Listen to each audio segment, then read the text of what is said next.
Turn our video in.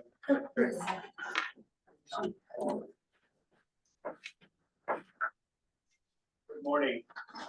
Call to order the Board of Directors meeting of Butte Irrigation District for Wednesday, March 12th, 2025.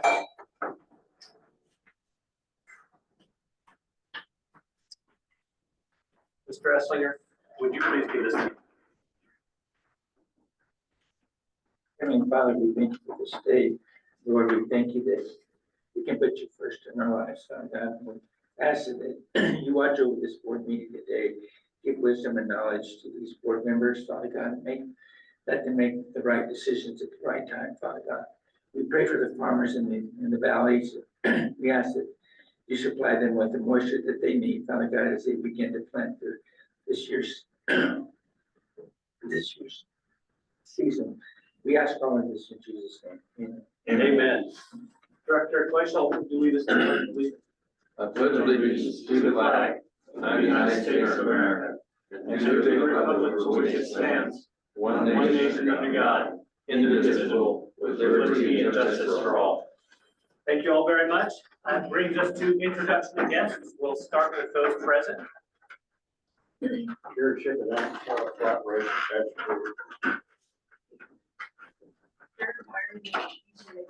Thank you, Karen. Dr. Suzanne, should we get you a plaque with that on it?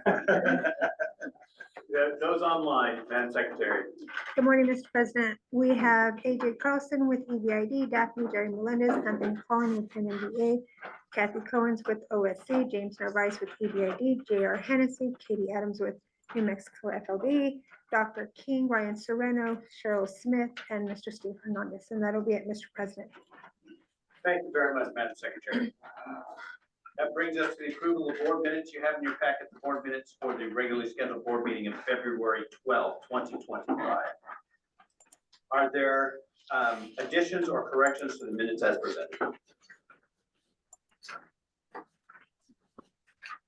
Hearing none, I will accept the motion to approve the minutes as presented. Second. I have a motion from Director Garai, seconded by Director Glacial, to approve the minutes of February 12th, 2025. Any further discussion? Hearing none, discussion is closed. All those in favor of the motion, please say aye. Aye. Any opposed? The opinion of the President, the ayes have it. The motion passes. That brings us to the calendar of events. Mr. Smith. Mr. President, I apologize, I did not get those in the board. Somehow it's Thank you very much. Mr. Smith, do you have anything to report on our calendar of events? I will, in my manager's report, the one date we need to be aware of is the upcoming NWRA fly-in. Very good. You do have information about the NWRA fly-in in your packets. Just briefly, that's in April. I believe we have it later in our agenda to approve travel for our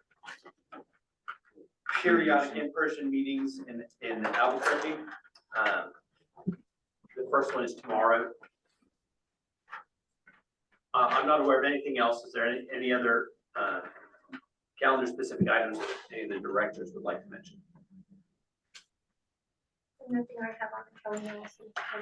Thank you very much, Madam Secretary. Before we get to item 6, Director Glacial had something that he wanted to present to the board. It's not an agenda item, so we won't be discussing it, but Director Glacial, anything you would like to say, you have the floor.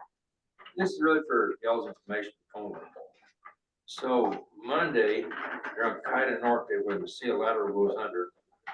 They're unloading a couple very large diameter piece of concrete pipe.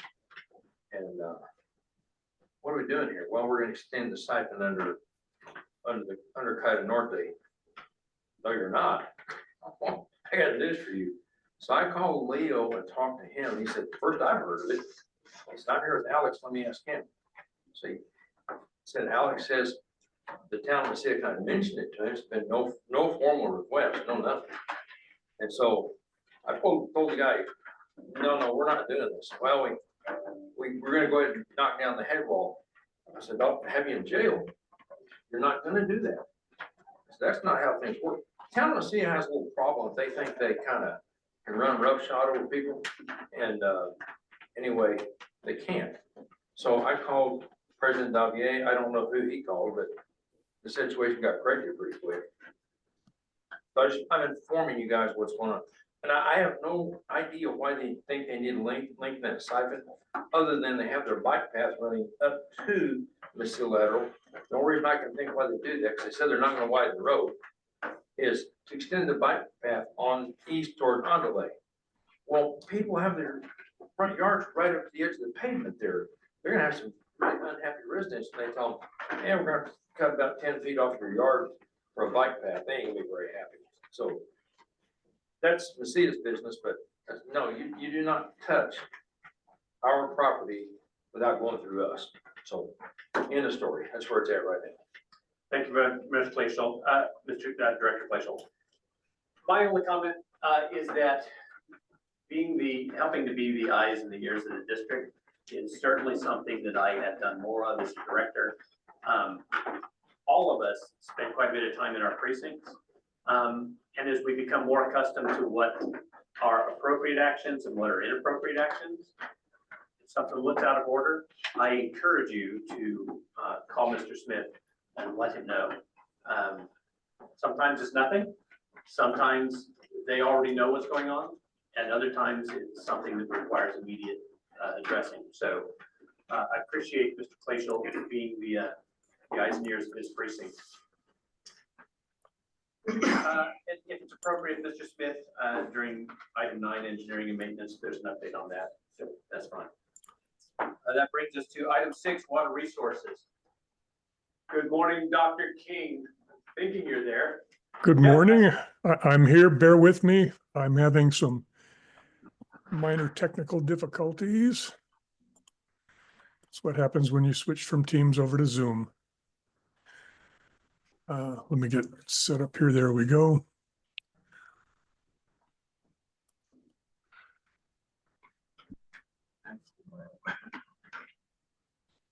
Okay, is my audio working okay? Yes. It is. Can everyone hear on the owl okay today? Very good. Proceed, Dr. King. Okay. Well, this is pretty routine. Not a lot has changed since last month, so I'll try to be brief here. This is our our storage conditions as of close of March 10th. We had 266,000 in Elephant Butte, about 20,000 in Caballo.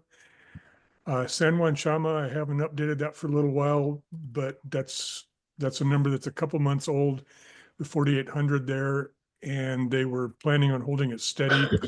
I just haven't managed to get current numbers on it, but it isn't too far different from that.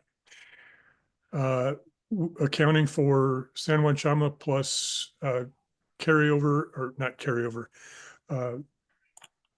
reserve pools in Elephant Butte and Caballo reservoirs. We've got 22,000 of that we can't release, for a total seasonal supply of about 260,000 acre feet. We are still gaining water in Elephant Butte. Net inflow is about 800 acre feet per day, which is about 800 feet per day more than I expected at this point. So that part's good. We're getting a little early runoff, and that means that we whatever is coming in now, we can take into account and use that when we set our first allotment. Looking at the stations coming down the river, I hope you can see the skinny little lines on here. The yellow line you see there is the median, and we are just about on median thus far in the water year. Again, the water year starts October 1st. And both from Ottawee gauge down to the gauge at Albuquerque to, oops, that's the floodway at Santa Casia, not San Marcial. Sorry, I'll need to fix that last one. That's Santa Casia, but anyhow, you see Santa Casia is running about median as well. This is, I've not been expecting this. I still am expecting the river to suddenly die. And as you'll see, I've got company in that assumption. Looking at the the total precipitation and snow water equivalent upstream. This improved very slightly from last month in terms of percentages of average. But we are still significantly below average throughout the watershed. And remember that average snowpack doesn't yield average runoff anymore. So if we're looking at something like half of average, expect quite a bit less than average runoff, and that is supported by the forecasts. Looking at the snow water equivalent throughout the basin, we've got 67% up here in the Colorado portion, the Rio Grande headwaters, 41% in the upper Rio Grande, 26 between Otoe Gauge and Elephant Butte Reservoir. And you can probably look out the window and see there's nothing on the mountains down there. Well, you can't quite look out the windows and see these snow gauges, but you get the idea. There's really not much snow left there. Looking at individual basins, hang on. More technical details. Looking at a few of the snowtail gauges, or not snowtail, individual gauges, but these are the basins, the Rio Grande headwaters up in Colorado. I'm still putting the minimum on here. The pink you see is minimum, orange is last year, and the green is median. So you see we are unfortunately closer to minimum than we are to median in the Rio Grande headwaters. We are bouncing right around minimum, and the minimum is the lowest for the period of record, which in this case is a 30-year period. And you see that we are close to minimum, not quite there yet, but certainly in the upper Rio Grande and the Elephant Butte reach. Elephant Butte is from Otoe to San Marcial. You see that we are definitely pushing the minimum for the historical median.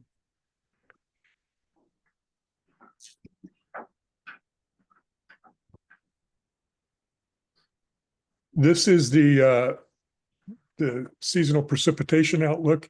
Unfortunately, this was done way back in late February. What you see here is hot and dry, same as always. Don't expect that to change. That's been in the forecast for quite a while. Pardon me. Saying that. And you just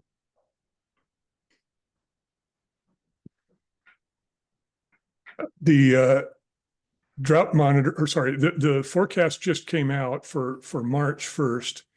And remember, they do a forecast every month. You saw the January forecast, then the February forecast was about half of what the January forecast was. Now the March forecast is half of what the February forecast is, or less than half. So we're down to a forecast of 2% of March through July runoff at San Marcial, looking pretty bleak. And pardon me if I've got a little background noise. I'm almost done. There's the drought monitor, and what is happening with the drought monitor is we are seeing what was previously abnormally dry drifting into moderate drought. You see the entire state is almost all colored in now, either abnormally dry down to extreme drought. This exceptional drought in Texas is growing, and expect that to spread into New Mexico in the coming months. The seasonal drought outlook looks like this. The whole state is either in drought or drought development likely. You also see this really a very wide scale regional drought developing. I think this is going to be when you, in a few years, we'll be talking about the drought of 2025, and you see why. Nothing much has changed on the conclusions. We're at about 153,000 acre feet over what we had October 31st. And that, as I say, is better than I expected up to this point. MRGCD came on a couple of weeks ago to charge up their systems. They're probably starting deliveries about now. And so you can expect the river to plummet pretty quickly here. We're at 13% capacity, and the inflow will slow pretty quickly here. We could even see negative net inflow before Elephant Butte gates are open.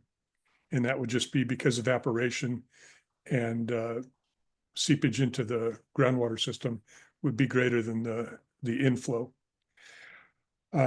We picked up a little bit of snow lately. You saw that little uptick in the SNOTEL charts, but there's not much action. We didn't have a whopping big snow season to come in and save us all. And it doesn't look like it's going to happen from here on out. The one thing I will say that I did, we're still looking at a June 1st startup date. And I think if you look at the calendar, I think we would probably June 1st. Let me make sure. June 1st is a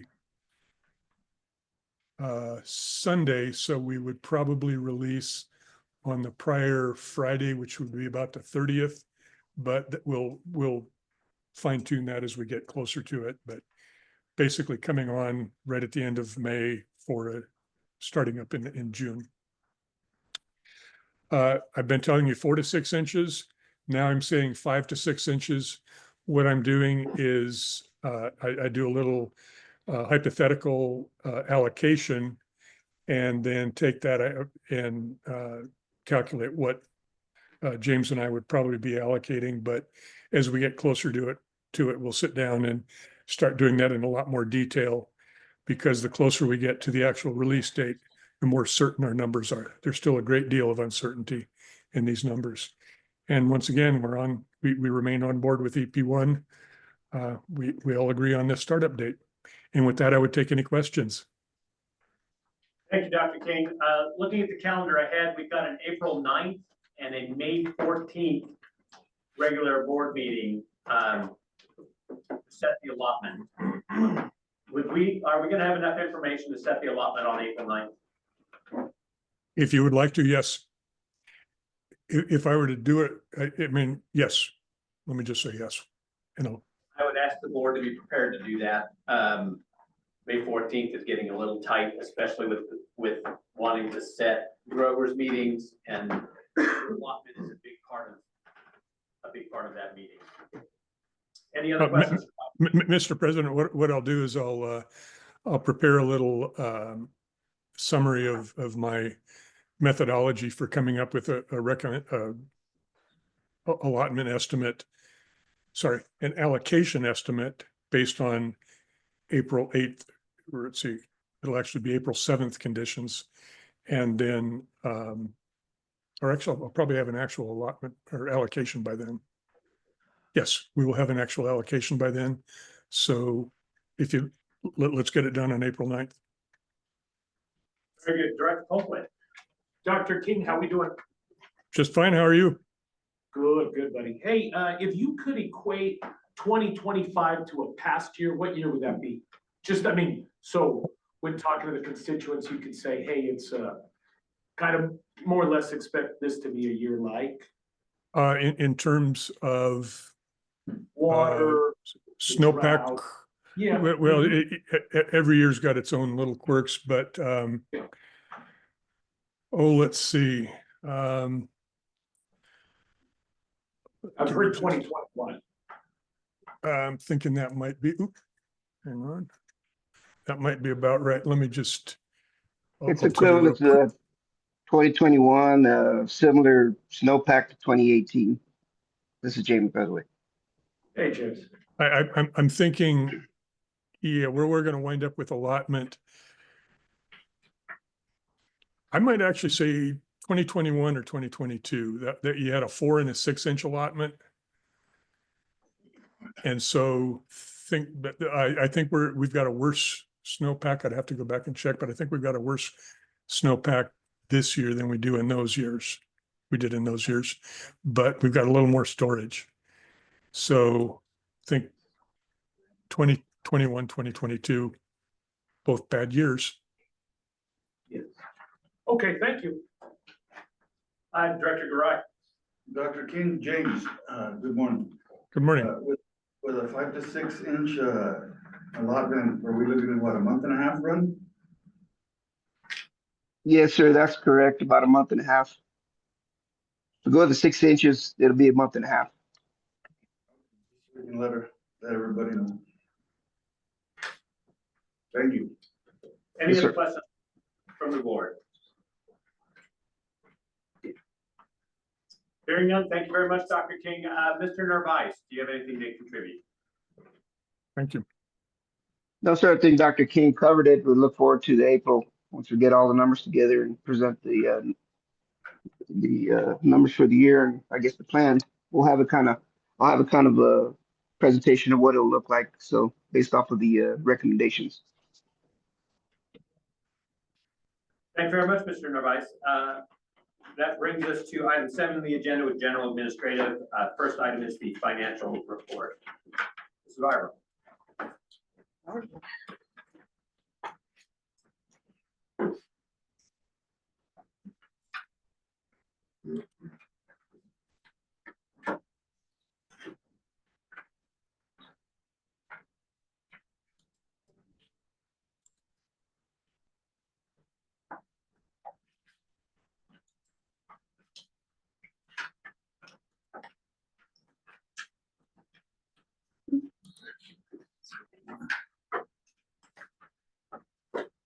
Why can't I ever find the share button?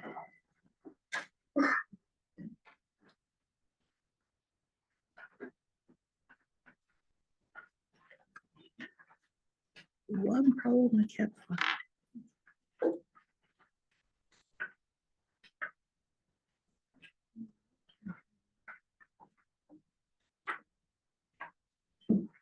Yeah, that one.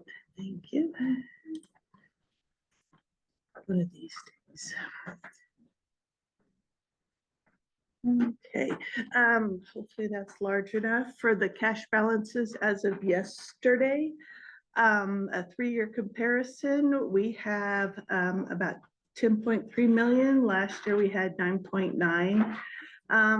We are still fairly close to last year as far as the bank goes. We do have some large expenditures come out of the bank, which accounts for the difference between the bank balance and the book balance.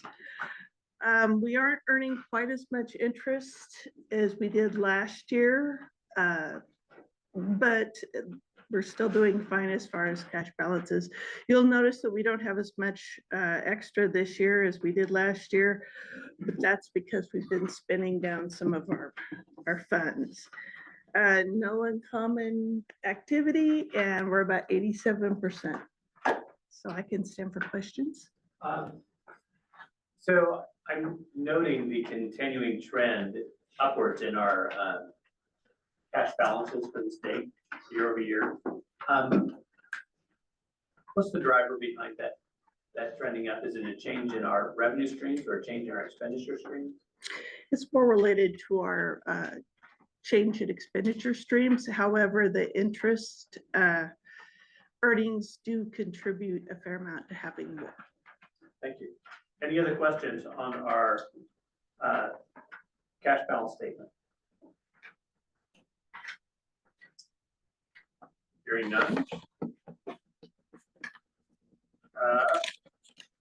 Do you have anything else to present on the financials, or are we moving to resolution? That's it for the financials. All right, that brings us to resolution 2025-03, which is the calendar year budget amendment. This is a budget amendment for the calendar year only for right now, to do with the cash financials. We had extra expenditures on a cash basis in November and December. And therefore, since we're required to have a non-zero or at least a zero budget on a cash basis with DFA, we have to increase our budget to cover those expenditures. Very good. We have both the resolution and the reporting schedule in our packets. Any questions on the consolidated 2023-2024 budget? So I will note that I was struggling to follow it. So what's the difference between the total column and the end of your budget column? Which of those is representing what actually occurred? Which of them is representing what the board had passed? So the board has passed everything but the end of year adjustment column. The total column was the initial budget. The adjustment one is a budget adjustment we brought before the board before the end of the year. And the end of year budget is for the budget if you pass this budget adjustment now. Thank you very much. And so in sum, we had originally had a $600,000 deficit budget. We ended up with a $600,000 surplus budget. Is that correct? That's what we have on the actually more on the accrual basis. We'll come out to zero or very close to zero on a cash basis. Good.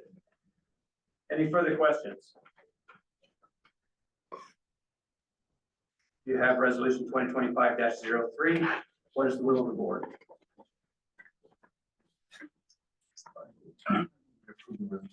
I have a motion to approve resolution 2025-03, seconded, motion by Mr. Garai, seconded by Mr. Colquitt. Any discussion? Hearing none, discussion is closed. All those in favor, please say aye. Aye. Any opposed? The opinion of the president, the ayes have it, the motion passes unanimously. Brings us to resolution 2025-04. Please explain that resolution. So every year, the board is requested to approve a resolution approving the calendar year reporting to the Department of Finance Administration of New Mexico. It's one of their requirements. This is our request to you for the calendar year 2024. Now, with a caveat, the attachment exhibit 1 does not include the budget adjustment you just approved. So to approve this report, I need to approve the report with that budget adjustment because their system would not allow me to enter the budget adjustment into this report before it was approved. Okay. So, I guess my first question is that the first 2 pages of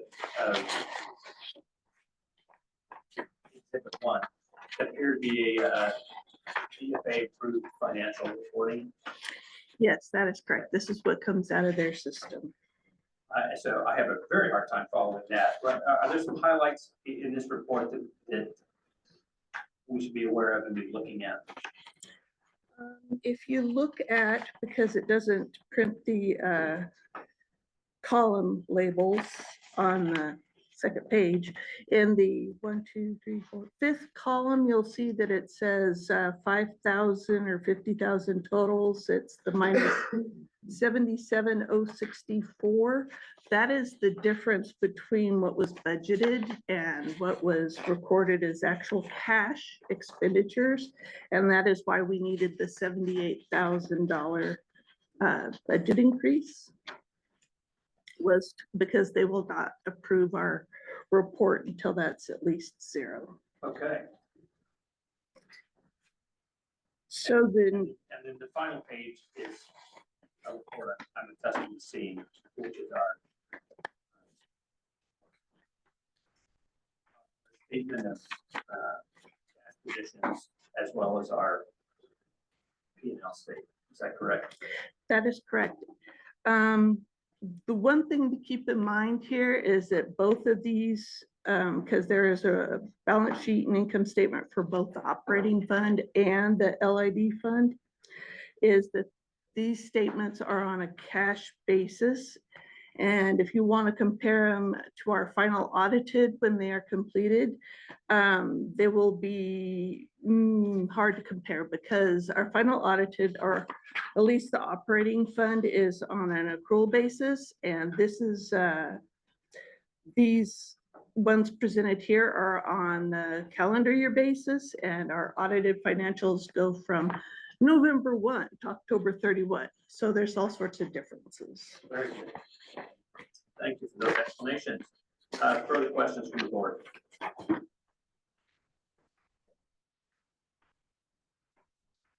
Hearing none, you have resolution 2025-04. What is the will of the board? To approve resolution 2025. I have a motion from Director Rosa to approve resolution 2025-04, seconded by Director Garai. Any further discussion? Hearing none, all those in favor of the motion, please signify by saying aye. Aye. Any opposed? President, the ayes have it. The motion passes unanimously. That brings us to resolution 2025-05, which is an amended policy on compensation, per diem, and mileage.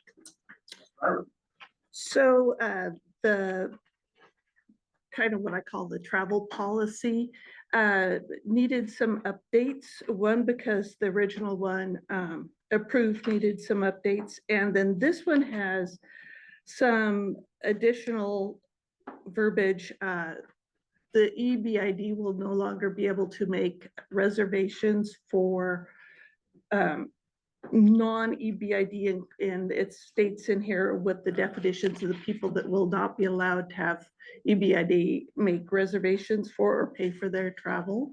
They will have to go through other reimbursement or processes, or put them on their invoices, or as that goes. So I missed that part in reading the policy. Please refer to me to the section of paragraph that that's referring to. So in section 1A, that's the compensation. It says, it defines employee. And then it says, any contractor not set forth in 1A will be paid for expenses pursuant to their terms of their contract, which means that we would pay for their travel expenses inside their billings to us for their expenses. And then C says they will not provide or reimburse travel arrangements, meals, or transportation for non-EBID attendees. Only employees, public officers, and contractors that have the ability to do so in their contracts may be reimbursed in using the travel reimbursement. Thank you. So there were no changes to board member compensation, but inside the travel section, it was more spelled out what the rules and regulations are for the various types of expenditures that can be reimbursed. For example, there are maximums set by the DFA every year for how much they will pay for hotels, mileage, per diem, and the hotels, without your approval. And those change every year, and we now spell them out here in our travel policy that we will follow that. We were following it before, but it was just as part of, it's under the state law in the DFA rules. The things that may be reimbursed are now listed out here as they are in the DFA rules. And that is trying to make it easier for anyone that's traveling to know what's covered, what isn't covered, and why you may be getting something different than you were expecting. For example, gratuities, tips will not be reimbursed if you tip above 20%. That wasn't not necessarily very clear in the previous travel policy. As an additional side, Joe's working on a new travel form to help make it easier to report your travel, all travel, which it says, but not on page 2 necessarily, must be, have a travel report and it must be turned into management.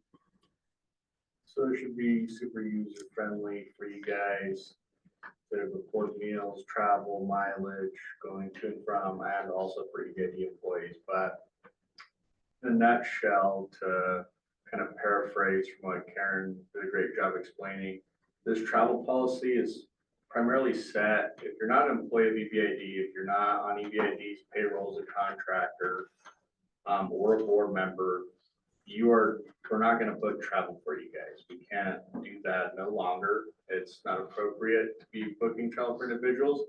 We give them all the information, they just have to book it separately on their own. We can't be reimbursing for that anymore. And so that was a big primary change, then just being up to code with accounting standards. So. Very good. Director Colquitt. Just to simplify things, how, say this does get approved, how would this affect EBID? I mean, are we gonna see expenses go up? Would expenses go down? I mean, just dumb it down for me. My expectation is this would, Mr. Smith. The only change, not the only change, but the primary change is we will not be booking travel for spouses or anyone who is not a board member, an employee, or a contractor. There's no change in expense. Oh. It's just a finding. The way things have been handled in the past has been inappropriate. We can't pay for somebody who is not affiliated with EBID. That's it. And then the reporting, we do need expense reports from everybody so that we have a record of what was reimbursed, what was expended on each travel occasion. This is tightening up the travel policy. Yes. So I would suggest it is mostly procedural. I would expect it to be expense neutral. Expense neutral. I am not aware that we were actually in net expending funds for non-EBID employees, or folks that would not have a reimbursable invoice. Yeah. But the process was different, where EBID would book all of the travel, and those that need. So like me and my spouse. Yes, and those that needed to reimburse the district for their travel did.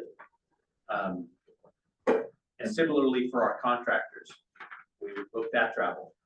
And if I'm understanding this correctly now, EBID will not be doing that. Contractors will book their own travel and then invoice it as per their contract.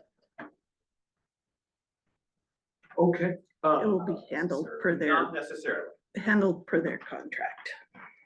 Certainly, when my spouse travels with me, Sure. and the district would make parallel travel arrangements for them, and then invoice me for those. Instead, I would now need to Book get it the yourself. information and book those. Okay. Yeah, book that those arrangements myself. Well, I make an amendment to pass this resolution. I believe that's a motion. I'm sorry, what, yeah. All right, so there's a motion on the floor to pass resolution 2025-05. Seconded, motion made by Director Colquitt, seconded by Director Rosa. Great. Discussion. Mr. Lutz, thank you. Mr. President, just to point out one thing, section 1 is the largest change, and I think we've discussed that in terms of the applicability. There is one item at the end that, as Joe was working on the travel form, and we kind of went over this. The idea is to create a deadline for turning those in. And I just bring it to the board's attention to see if logistically that works, because I just picked a number, which was 5 business days from the last day of travel. If that seems feasible, I mean, that's generally holidays not counting 1 week after Right. the last day. Where's that at, please? It'll be, section 12 at the very end. It's the last paragraph.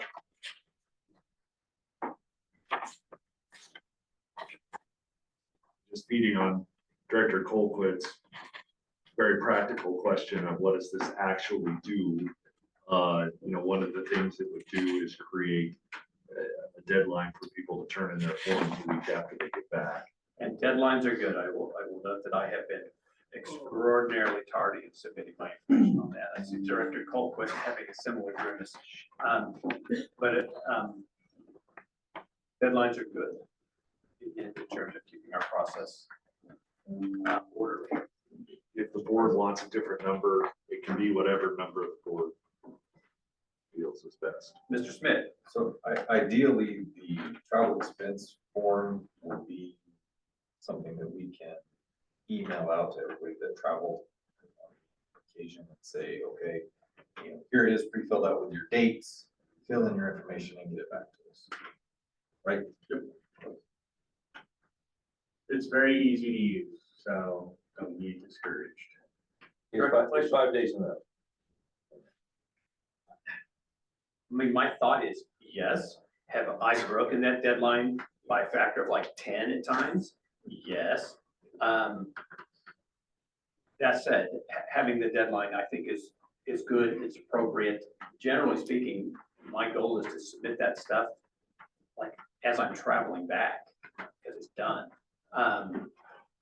Having a form and a ordered way in which to submit that, I think will assist in that greatly. Director Cole. Could I make an amendment to my motion? Yes, you can make an amendment at any time. Can we make this just 1 month, just simple? Most bills are due within 30 days or a month. What if we just do it like that? So, And then people like you and I, are people who are late to turn in stuff, it'll give us a little bit of grace. Is it too complicated? is that a motion to amend the policy in paragraph 12 to be submitted within 30 calendar days? David, what do you think of that? Well, wait, I've got to resolve the motion. Yes, correct. That is I have correct. a motion on the floor to amend the policy in section 3, paragraph 12, from 5 business days to 30 calendar days. Is there a second? I'll second. There's a second from Director Glacial. All right, now we can discuss it. And what I would say is from your perspective, Karen, does that create logistical concerns if you're getting things that far out? What is your? It would definitely make it easier for us to pay these reimbursements timely if it did not extend past 2 weeks, 10 business days. And at the end of the year, getting out to 30 days starts getting slightly problematic. I mean, we can do 30 days, but Director Roverosa. Mr. President, I would say that if I don't do my expense report right away, I'm actually not gonna do it at all. I concur with that sentiment. Director Ludwig. And I concur also, I think, kind of my case, if you let it go with 30 days, I might kind of forget more. It'd be late for 30 days. Mr. Smith. That is the point. 5 days is, you still remember, you still have receipts. We're not gonna call and yell at you if we don't have it in 5 days, but I think that's a reasonable amount of time.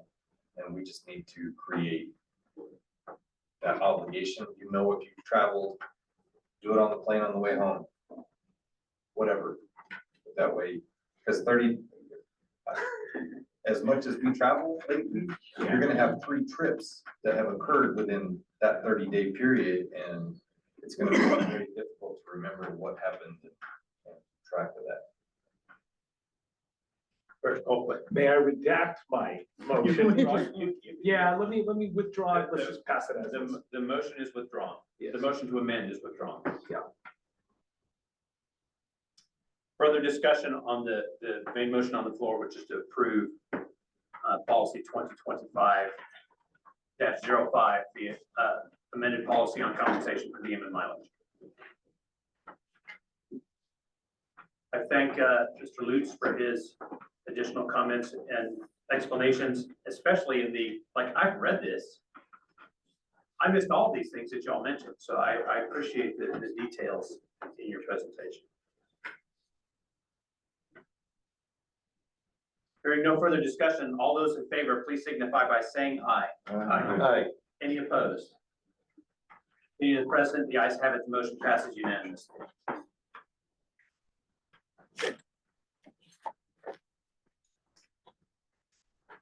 Director Colquitt. The taking photos of receipts and submitting them, is that? Thank you. So this is just Forgot a about follow-up that. question, Ms. Byram. My standard practice when I have a receipt that needs to be submitted is to photograph it, get it into a PDF and submit that. I believe Director Colquitt's question is that appropriate submission of our receipts? As long as the email is well identified and you put everything on that receipt that you're emailing that you need to, all that information. There's information in the policy that tells you what you need to include. And then that includes if you're paying for meeting expenses, that should be fine. Okay. Thank you, Ms. Byram. I suppose I have an odd question. It is common for us to have meetings during meal times that include both employees, governors, and contractors. We generally request a single receipt. Does that continue to be appropriate in this travel policy? Yeah, just you have to list everybody that is at the meal on the receipt or on the paper that the receipt is with. Very good. Thank you. I appreciate you allowing us for those follow-up questions. That brings us to item 7E, which is the approval of professional lobbyist services to Water Strategies.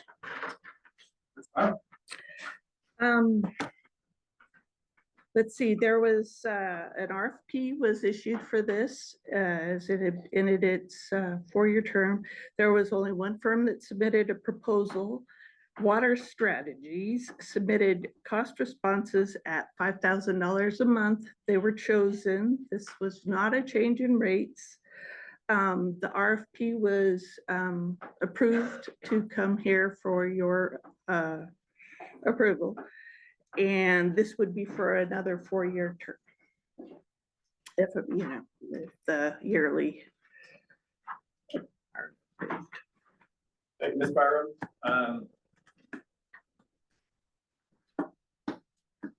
I have no questions on the contractor and scope of work. Any questions for the board?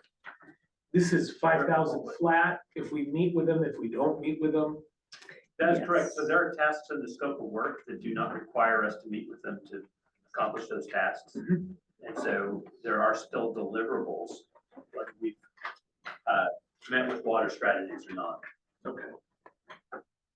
There is more work if we say travel to Washington and we're expecting certain services from our lobbyist. So then it's 5,000 the minimum and then it goes up. No, it is $5,000 a month. Perfect. I move to pass motion or I move to pass the professional lobbyist services contract. I have a motion from Director Colquitt to approve the contract for professional lobbyist services to Water Strategies LLC. Seconded by Mr. Garai. Any discussion?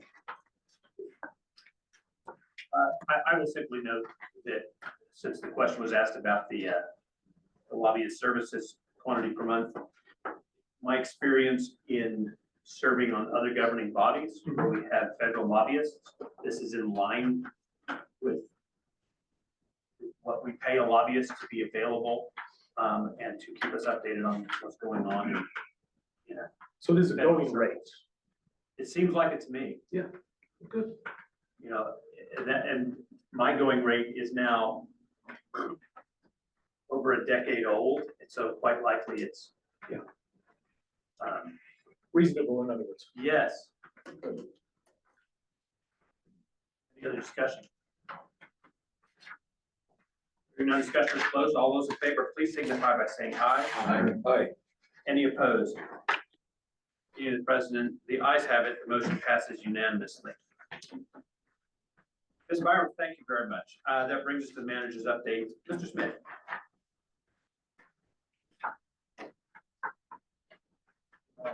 We have two items to discuss. The first being NWRA fly-in, which is happening the end of April, April 28th through the 30th, which will require travel likely on April 27th, either returning on the 30th or the 31st. You have the agenda for the fly-in in your board packet. Determine who would like to go and group travel forward. Thank you, Mr. Smith. Mr. Roverosa is the chair of the Government Affairs Committee. Do you have comment on attendance of this conference? Thank you, Mr. President. I believe that all NWRA meetings are worth attending. For this conference in particular, I will not be available. I'm not sure. Who will be there. Is there, Mr. Smith, is there anything in DC that we need to, in addition to attending this conference during this time frame? You know, I think it's a good time to meet with new agency personnel, appointees that, you know, don't know who we are. There's a lot of scheduled events, but we would plan to meet with all of the legislators that we possibly can and set meetings with Department of Interior, USDA, and some of the other new appointed officials. Director Copeland. The, John and I went to it last year and I said I wasn't gonna go back, but I'll go to this. Very good. And I'll also note the fourth member of the committee is Director Sloan. He's not here. Are we going to send him? We should, just sign him up, he'll be fine.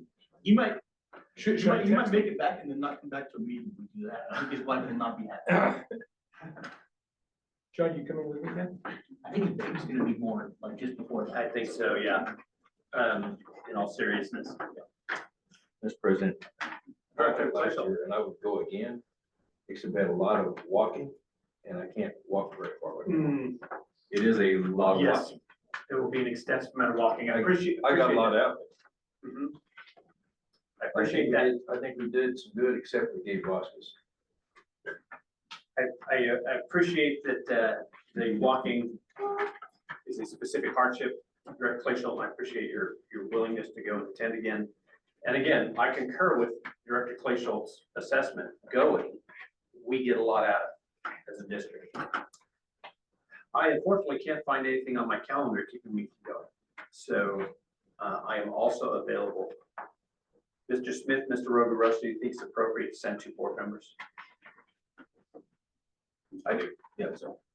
Are there any other board members looking to have a Washington I experience? just need to check my schedule, make sure it doesn't conflict with anything. Director Garai as well. Director Ludwig as well? Okay, that would be 4. So I will note that it's expensive to go to Washington.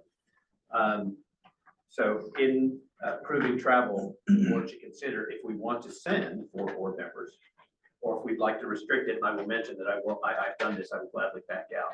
Director Fleischl, you have a comment? Yeah, I think we should send 2 people, that's plenty. Very good, and we can sort out who is available amongst the board. I can get my own hotel. Which is, I'm good with that. So this board does not direct or restrict board member travel independently, So, well, I offer that in case someone does want to go, there will be some savings there to offset it, right?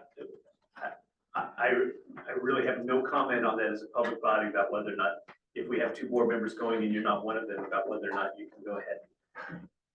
Maybe, manage your own travel arrangements. Sure. I think it's important that you go, there might be some new cabinet appointees or whatever, but knowledge, your tenure. If I may, let's refer who will go to the Government Affairs Committee, and they can be in contact with board members about what works well. And for our purposes here, we'll discuss how many should go. Mr. Smith, what's your expectation for the needs of staff consultants? Expect, so.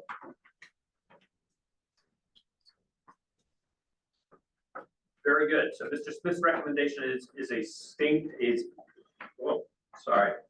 Mr. Smith's recommendation is a single staff member. And then the number of board members that the board wills to approve travel for. With that, what is the will of the board? Move to approve travel for 2 people, 2 board members and 1 staff member to NWRA in Washington, D.C. For all expenses For incurred? all expenses. Is that the right way to word that? All actual expenses.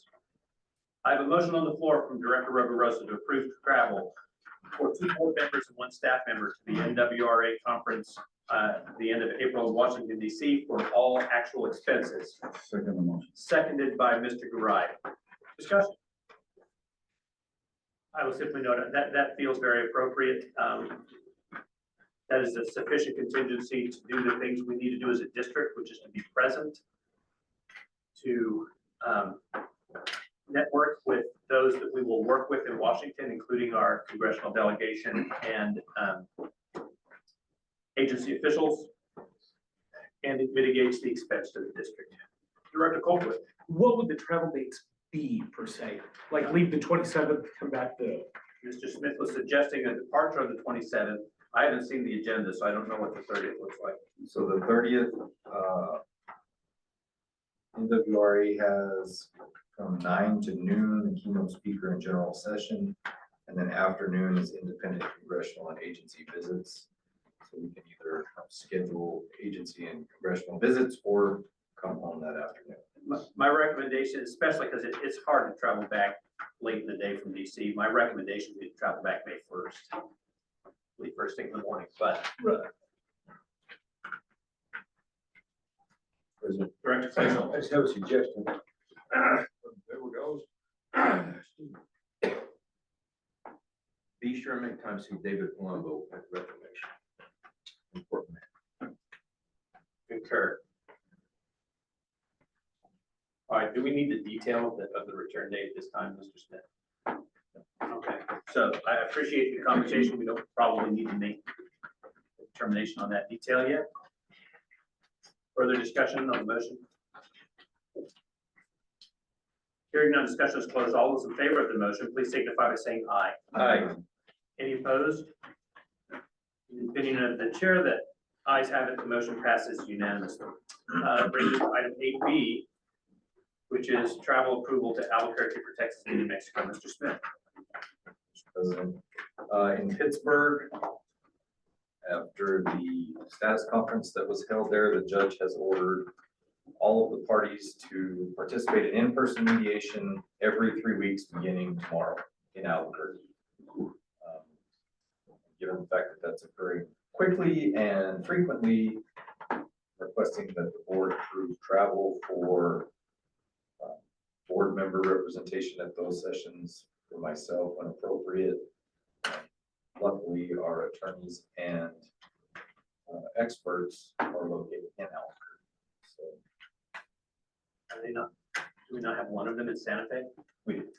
Okay, I will note that the one in Santa Fe is outside the travel radius, so there is travel involved. Not a lot, but some.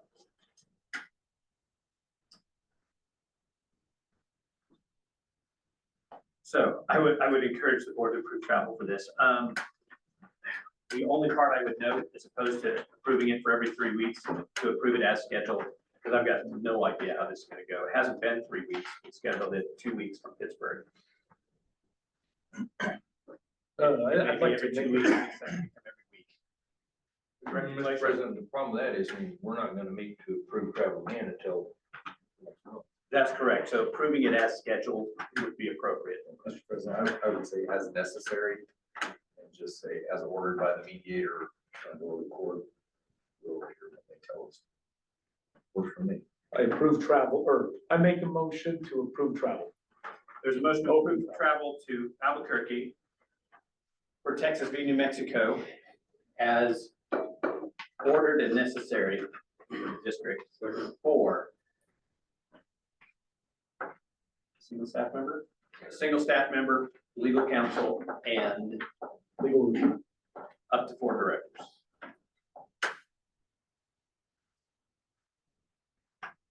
And legal experts.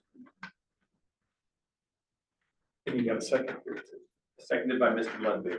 Did we get everyone in that, Mr. Smith? So to restate that motion is to approve travel to Albuquerque for Texas v. New Mexico mediation as ordered and necessary by the district for a single staff member, legal counsel, technical experts, and 4 directors. Mr. Glacial. Does the motion need to be restated to include hotel expense, all actual expenses? For all actual expenses. That's correct. Is that the intention of your motion, Director Colquitt? Yes, Thank you. yes, sorry, For all actual expenses. yes. Second from Mr. Ludwig. Is there further discussion? And presumably the legal review committee will figure out who's available when. It's going to be very dynamic.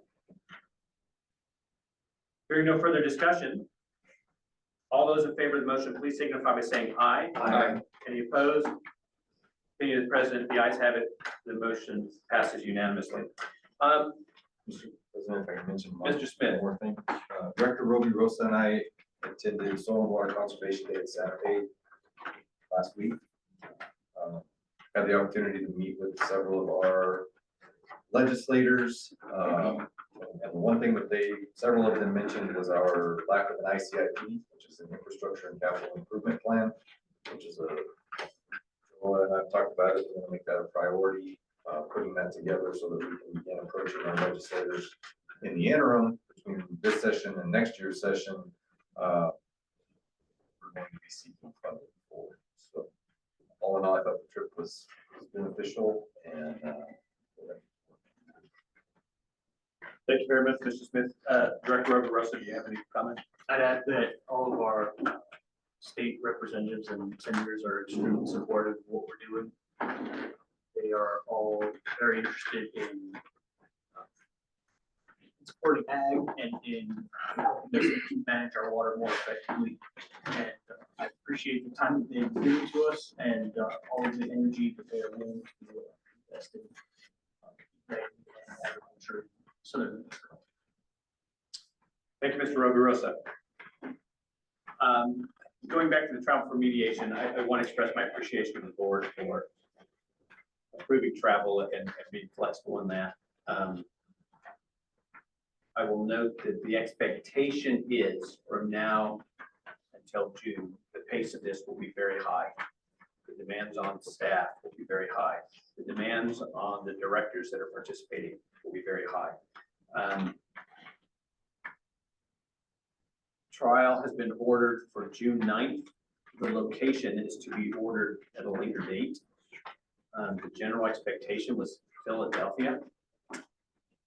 Mr. Smith, in thinking forward, do you believe it will be beneficial to the district to have directors in Philadelphia during the trial? I think at the very least, we need to have directors available. I think it would be beneficial to have someone there in person.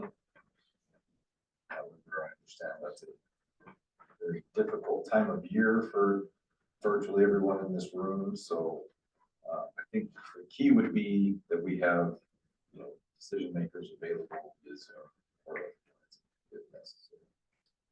Director Robirosa. Thank you, Mr. President. Mr. Smith, I've never been to a trial like this before. They were estimating 10 days to try the cases that Monday through Friday for 2 weeks. And this would just, phase 1 would just be liability. How would a board member be able to participate in that phase of the trial? Rover, so that's a very loaded question. Okay. You know, we're not actually a party. So we are supporting the parties that will actually be trying the case. Direct involvement, trial prep and preparing witnesses and preparing for the day just depends on what's occurring. There may be days where we have listen, watch. At previous two segments of this case at trial,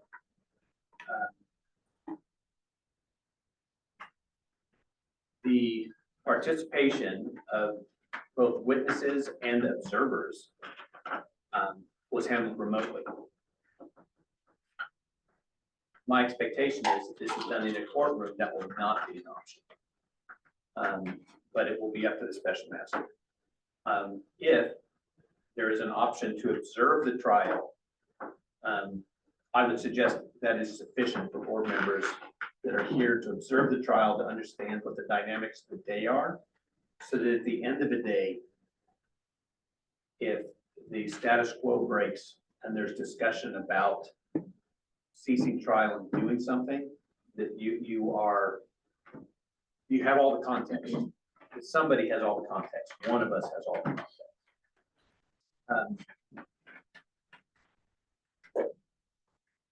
Director Roverosa. I think it's a big ask for a board member to go to Philadelphia for 2 whole weeks, but what if we get multiple board members to in portions of trial? So that is why I'm bringing this up. That is an excellent suggestion and something we should consider as board of directors, and for Mr. Smith to consider as how effective that will be and how to advise the board. We should be thinking and preparing for how as a governing body, we will be sufficiently informed to make a decision in the moment that a decision needs to be made. Status quo breaks quickly in these things. It seems like it'll never change, and then it suddenly does. Mr. Roverosa? Mr. Smith, do you think you need to attend trial for the full 2 weeks? I don't know. Kind of depends on how it's scheduled and things play out. I think we need to have someone there at all times, because as Mr. Davier mentioned, things change in breadth, and someone there who is not limited to watching what's happening in the courtroom online, but what happens at all. And I think we can discuss this after the closed session. Right. Mr. Colquitt? Legal counsel be there the whole time, That would be the skin expectation. to skin, yes. I mean, in person, Yeah. not Zoom. Yeah, I want to be clear. I was not suggesting that maybe we don't send our legal counsel. No, I was They just gotta clarifying it, they will be there. It's their job. That's to be there. important. So things that for us to consider, will be Mr. Smith's first water season. It happens to be a very short, and then because it's so short, potentially chaotic water season. And this is right in the middle of it. So there are a number of dynamic things for us to be considering, and for us to be receiving Mr. Smith's advice about how to handle it. It would be nice if this trial was at another time, but it's not. And so it was an excellent point that Mr. Smith said. It's not just what happens in the courtroom, it's what happens in the hall. I originally was gonna be tied up in June, I cleared all that for this, so Thank you, Director Colquitt. I appreciate I don't know that. if I can do the whole 2 weeks, but I'll be there. We need to start thinking about how we're gonna manage it, because I'm with you. It sounds crushing. Take turns. Figure something out that'll work. So thank you all for allowing me to address that so that you can start thinking about it. The longer we're thinking about it, the more likely we are to come up with a good decision about how to manage our attendance and our participation. Anything further in the manager's update, Mr. Smith? No, Mr. President. Thank you very much. That brings us to engineering and maintenance. Mr. Smith, did you have anything you wanted to address regarding construction of the CN? Alex is going to talk about that briefly. Very good. So we were notified, Monday about a structure that the town of Mesilla is looking to replace. They're gonna extend the culvert, Calle del Norte over the Mesilla lateral. Caught us off guard because we didn't have a timeline. They reached out to us in 2021, asking for multiple culverts to extend. As they're doing some work there through the town.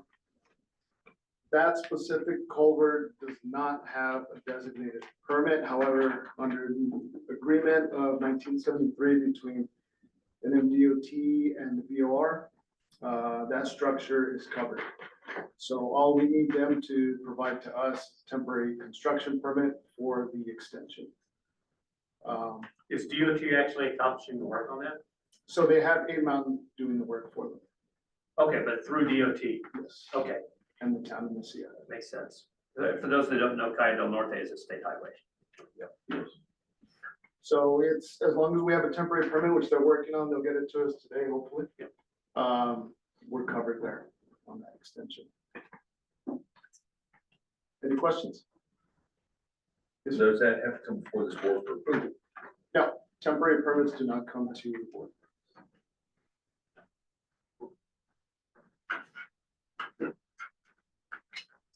Thank you very much. Appreciate Sure.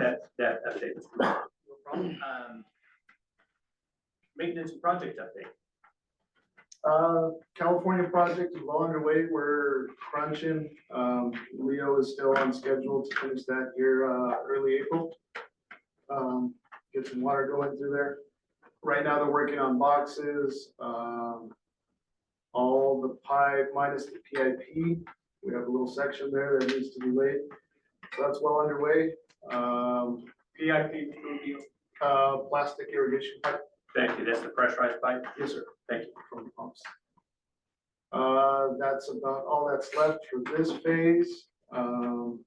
We have multiple structures and flumes that are in progress to be replaced here before the water season.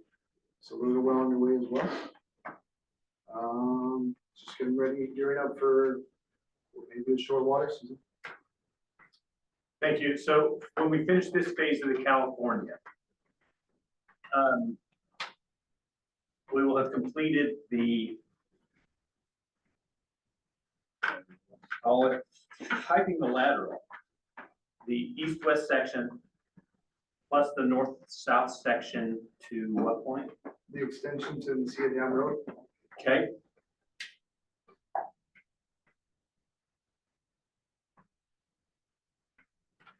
I didn't even realize we were piping that section. Okay, so that's on the west side of that. We're piping the California extension lateral to Mesilla Dam Road. Yes, sir. On the east side, are we also piping north there? Or has Yes, that already been done? that's been done. That's not part of the phase we're working this year. So this phase we're doing is the PIP, which is from the pump box to what we call the spider box. It's a huge box there that diverts in 6 different directions. And then we cut across through the farm to tie back into the California. Okay, They're off the snow road. and will, after we complete this year's construction, are we expecting to be lifting water this irrigation season? Depending on the placement of pipes. So the placement of all that pipe will be done in April. I'm sorry, the placement of the pumps. Okay, Yes, The expectation is yes. yes. Thanks. do we still have power needing to be run out there? Yes, sir. Okay, That's, they're shooting for that. very good. Thank you. I appreciate the update on that project. Any other questions for Ms. Rubio on maintenance projects and updates? Mr. Colquitt? Could you shed more light on temporary permits not needing to be brought to the board? What's that about? And just to educate me on that. Yeah, no, it's actually just been an EBID policy. I couldn't tell you when it was put in place or anything, but for a temporary license, it's usually for 1 year. And then for the regular license that we usually talk about in these meetings, those are 10-year terms. And that'd be a license to do what, like, for example? Construction and maintenance. Huh. Is that something the board could maybe have a look at too? Certainly the policy. Yeah. Yeah, the policy. So on what temporary policy is that? What is that called? I'd have to look it up.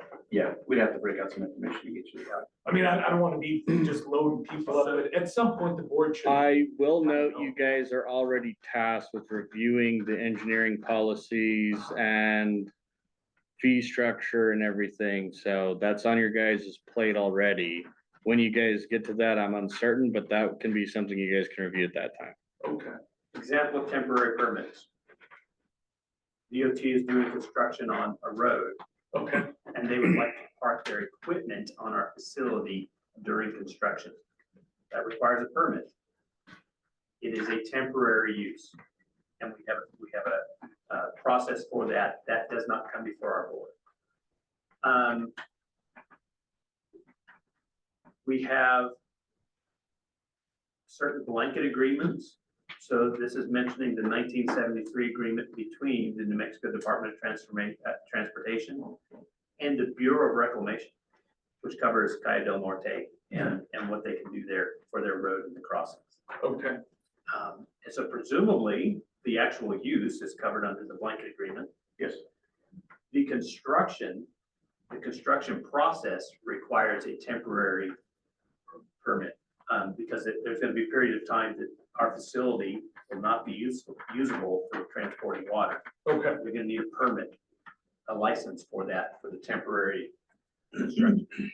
What's your thoughts though? Should the board kind of maybe be more aware of those So licenses, or what's the rest of the board? my thought right now in this moment is no. Okay. That they are administerial, that has to do with how is the current operational processes of the district impacted by that. That is a management detail.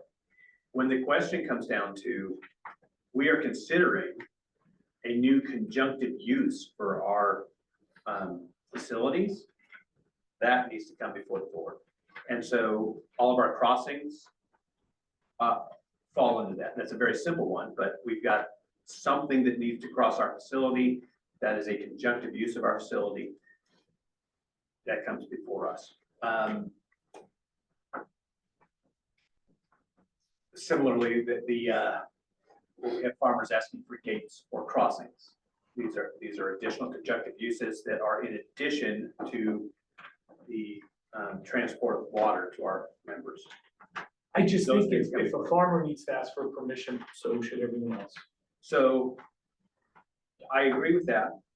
Under this case, my answer would be they have. And the fact that this agreement was established prior to this board being the approval body for those does not negate that agreement. Mr. Lewis. And Mr. President, just for the board's benefit, the temporary permit is part of the right of use and license policy. It's section 6.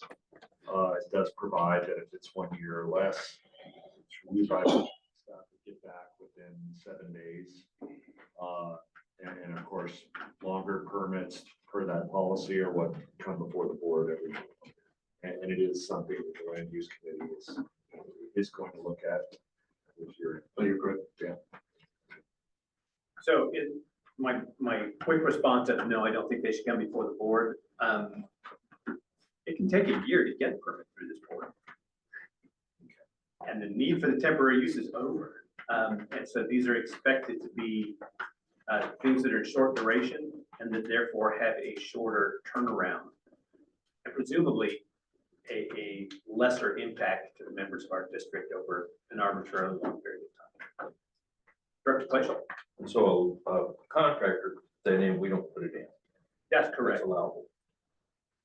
That's correct. And presumably they should have, and that is being worked out now. We shouldn't be surprised when people are working on our facilities. That part is always accurate. If their construction process is going to take longer than a year, it also wouldn't fall under require some different type of permit. Mr. Gamble, So in this case, this one kind of slipped through the cracks and we caught it, and that's why we're talking about it now. But usually we do have a heads up on it, ahead of time, so, we can review the drawings, review everything else, which we have done that for this crossing. But usually there's a little more time to review on, but in this case, it did slip through the cracks. We made those adjustments, everybody understands what's needed, and that's our moving forward. and again, I gratitude to our board members who are watching out for these things and recognize when something doesn't look right. Absolutely. See something, say something, right? Anything else under the maintenance and projects update? Thank you very much. That brings us to the review of the maintenance dashboard. Hey, James, can you screen share the inputs, please? You want me to do the app right now?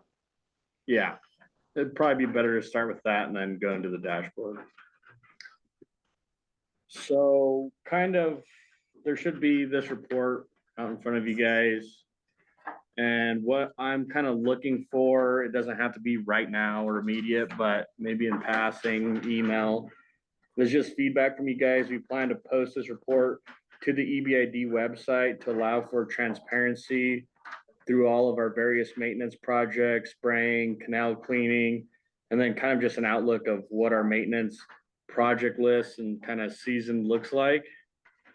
And then James is just going to show you, and just for your benefit, I'm going to be very brief. You guys don't need to be in this much detail, but I just want to show you how this data is going to start being collected from the district. And so if anybody asks any questions on how these figures are generated, you guys would be able to sufficiently answer that. Can you see it, Joel? Sorry. We cannot. Let's see, what is this thing telling me here?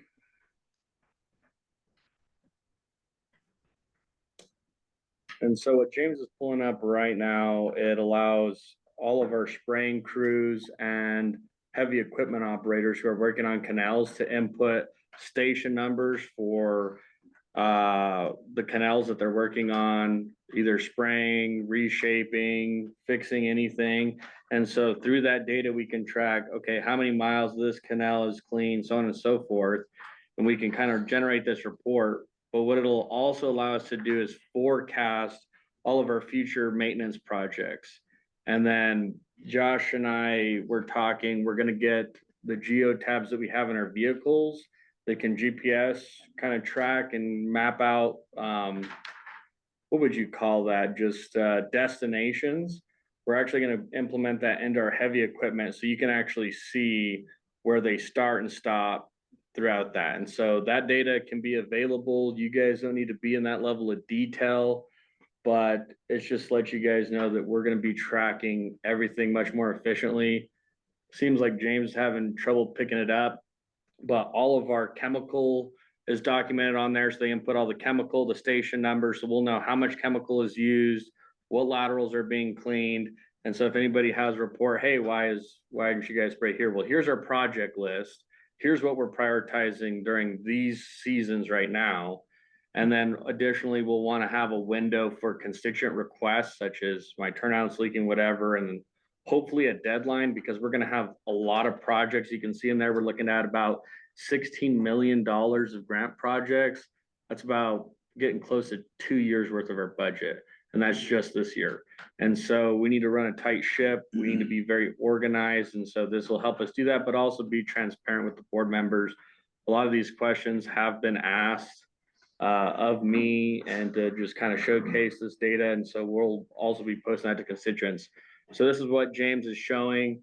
So they go out, they put the date, job number, who's doing the spraying, what truck is doing it, station number, start, and units. All that will be kind of automatically populated, but we can measure wind speed and things like that.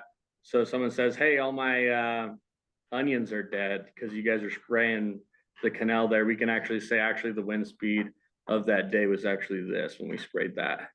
And so that can help out from potential litigation or insurances, but obviously we'll be mindful of that as well. And so all of this data, I'll take over, James. And All so, right, let me get out of this thing. It was little. okay, Just to go over that, that was the spray list. Of course, there's gonna be one specifically for canal drain cleaning. So whenever we're cleaning the canals, and whenever we're cleaning drains, that'll be another site-specific app. This is just to get these guys to get rid of the so they don't have to keep it on paper. They can just enter it a whole lot easier. But what we showed there was an example of the spray log whenever the sprayers are out there. Did you take control already? yeah, I did, sorry. Okay, no, it's all right. And James really pioneered that and helped me kind of put that together. I've been working in coordination with him as well as the maintenance department for this staff. That data populates this model or variations of this model, because we have a weed control one, a canal control, and then this is just all the general maintenance and stuff you see in the report. So here's all our projects, who's responsible. And what Josh has done is he's been having bi-weekly meetings with the maintenance team to be really on top of our projects and staying organized. And so the data from this report stems from this, and we can break it down by, central, north, south, who's responsible, and it'll kind of filter this list automatically for us. And so we're very organized now. So if any constituents have questions, or if you guys have ideas for this report, please feel free to reach out to me. Feedback is great. I know you guys kind of had these ideas to be showcasing this data and forecasting what our maintenance plan was. I know it's a big interest of the board. And so happy to address any concerns or commentary, feedback that you guys have for this report. Director Colquitt. That's a very good point you made about the wind and having a record of it. I think that's great. My only deal is I hope this does not eliminate someone making rounds and still checking, not just checking electronically, but I mean, in person going and making sure that the herbicide did its job, all these things, right? I don't know what everyone else thinks, but. So they were. Check. Yeah, and these are good records, but this won't replace. And in-person and right? to be fair, PK, on that point, Mhm. this was somewhat being done, but it was all on paper. Now I have it digitally, but because of that shift, I'm eliminating what it would take. Like, so let's say I had this stack of papers from all these reports. I'd have to manually enter all that to get you the data and be transparent. But now that it's all digital, I can get you that data instantaneously. All this data is live now. And so if anybody had a question, hey, what is our project list? What are we looking like for pre-construction season? Do you have my constituent request? Where is that at? All that information is there. So staff, Josh, anybody can use this information and answer on the spot. So everybody's on the same page in the loop and very organized. And that's the purpose of this, but also to present outward facing transparency to constituents.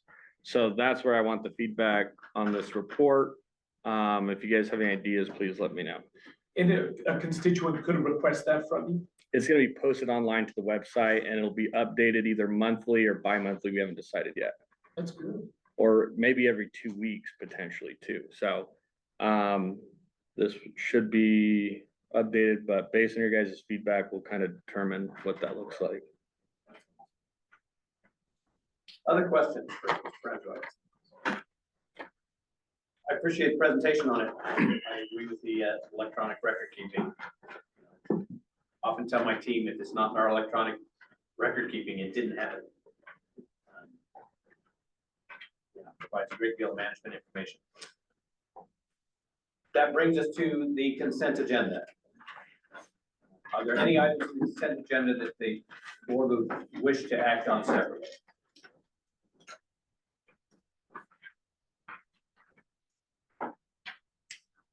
Hearing none, I will accept a motion to approve the consent agenda.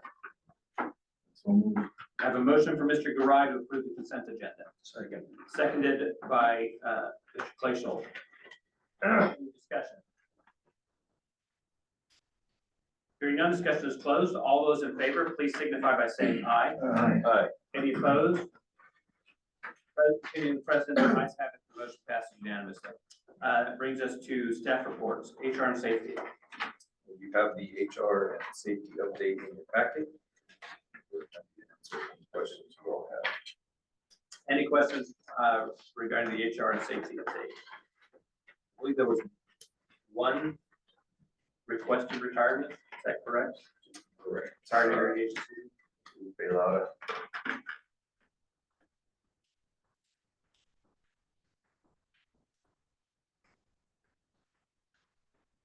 I have a question. Director Roverosa. This month we have 78 total employees. Last month, I think it was 85. Is that right? It's 81. Okay. 81. Okay. Thank you. Thank you, Mr. Roverosa. Any additional questions on the HR and safety report?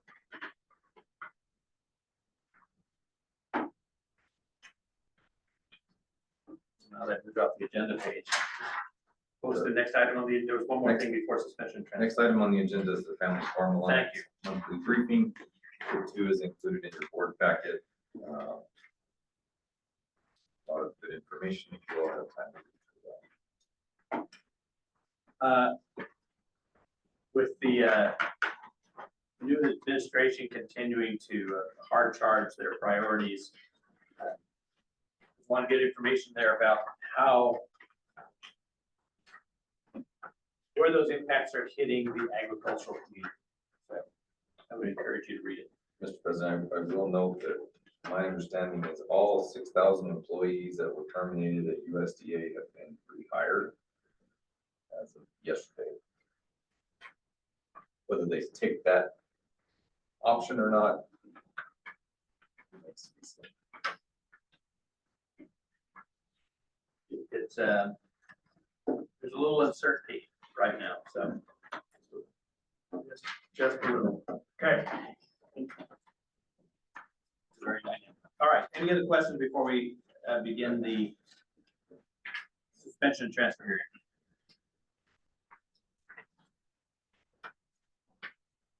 All right, hearing none, I call to order the Elton Butte Irrigation District Board of Directors, sitting as the board to hear suspension and transfer applications. This board is convened to act upon applications by landowners in the district to transfer water rights pertinent to lands within the district which are not suitable for irrigation or capable of being properly irrigated to other lands within the district. These applications are filed under section 73-13-4 of the New Mexico statutes. This board will decide if, within their judgment, the other lands within the district may be profitably and advantageously irrigated. The applicants are identified as listed on Exhibit A. The applicants were required to publish notice in any newspaper published within Doñana County of EBID taking action to consider a resolution allowing the transfer.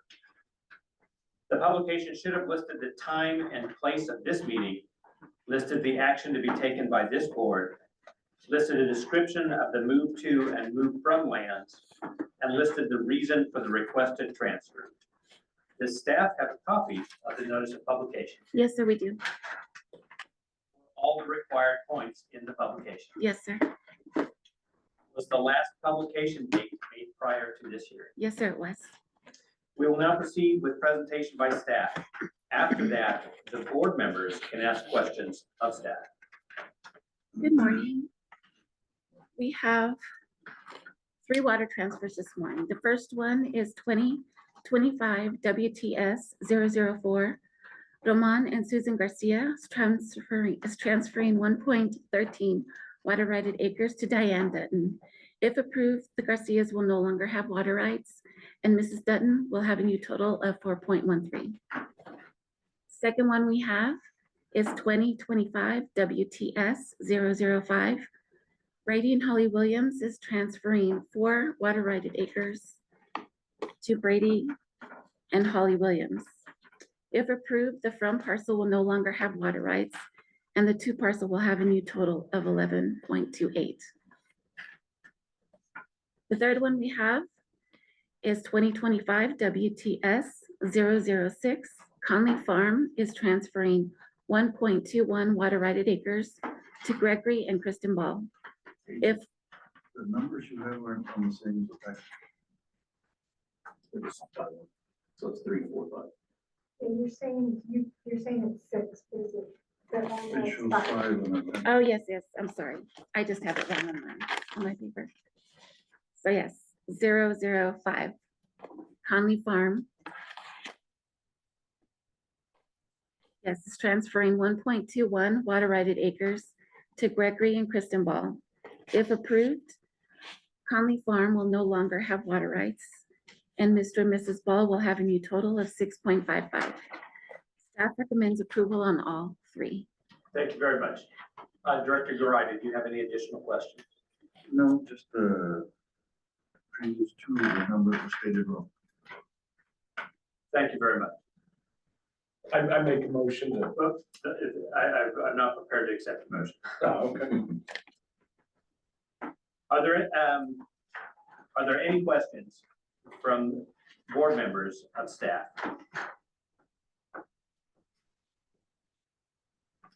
At this point in time, the board will take evidence and testimony from the applicants or their representatives or any persons who are here to protest the applications. We will proceed with any presentation by the applicants. After that, the board members and EBID staff can ask questions of the applicants. Would the applicants or their representatives introduce themselves? If you are present to, as an applicant or representative, and you would like to testify, will you please unmute yourself and identify yourself?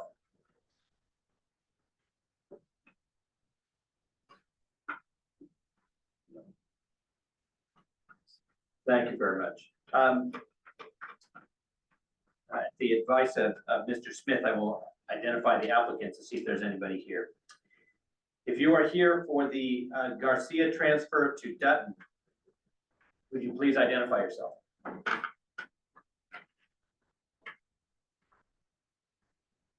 Hearing none, if you are here for the Williams to Williams transfer, would you please identify yourself?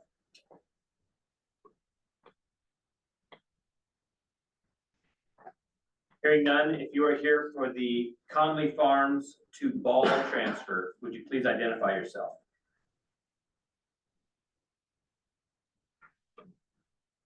Hearing none, are there, go back to my screen.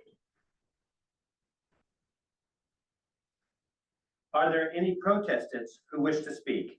If so, please identify yourself for the record.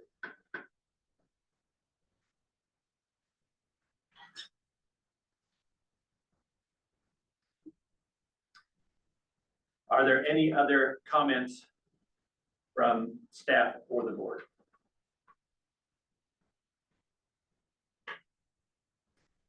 The chair will now entertain a motion to have a resolution to approve or disapprove the applications. Motion so made. Yes, I make a motion to pass all these water. To approve. Yes. Thank you very much. There is a motion on the floor from Director Colquitt to approve the applications for transfer. Seconded by Director Garai. Any discussion?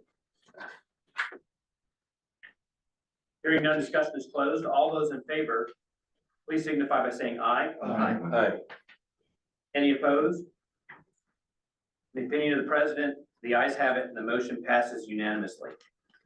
I will ask that the resolution be formalized as called for by section 73-13-5 of the New Mexico statutes, and that the secretary of the board immediately certify and file with the state engineer a true copy of the resolution and action of the board. If there are any protestants who disagree with the actions of the board, you may appeal this decision directly to the district court as provided under section 73-13-4 of the New Mexico statutes. I will note for the record that the resolution number is 2025-SMT-03. The chair will now entertain a motion to adjourn the board sitting to hear the applications. Move to adjourn the board. I have a motion for Director Rosa, seconded by Director Colquitt to adjourn the board sitting to hear suspension and transfer applications. All those in favor, please signify by saying aye. Aye. Any opposed? Any precedent? The ayes have it. The motion passes unanimously.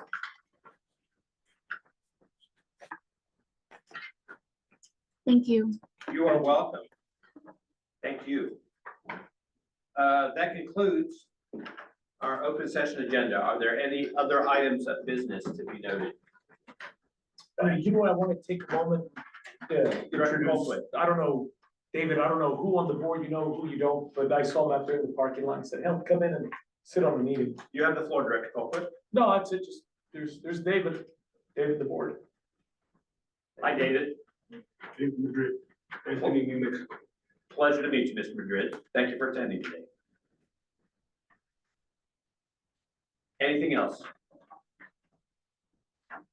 We have a closed session agenda. I would accept the motion to go into closed session to discuss our agenda items. I have a motion from Director Roverosa, seconded by Director Garai, to go into closed session to discuss the agenda items. All those in favor, please signify by saying aye. Aye. Any opposed? Any of the present? The ayes have it. The motion passed unanimously. We are in closed session. I will accept a motion to come out of closed session. So Motion. I have a motion from Mr. Garai, seconded by Mr. Glacial, to come out of closed session. All those in favor, please signify by saying aye. Aye. Any opposed? Any of the president? The ayes have it. The motion passes unanimously. I will note for the record that no items were discussed in closed session other than those mentioned in the motion, which were the agenda closed session items. Is there any further business? Hearing none, I'll accept the motion to adjourn. Motion so made. I have a motion by Mr. Glacial, seconded by Mr. Garai to adjourn. All those in favor, please say aye. Aye. Any opposed? Continuing the president, the ayes have it. The motion passed unanimously. We are adjourned.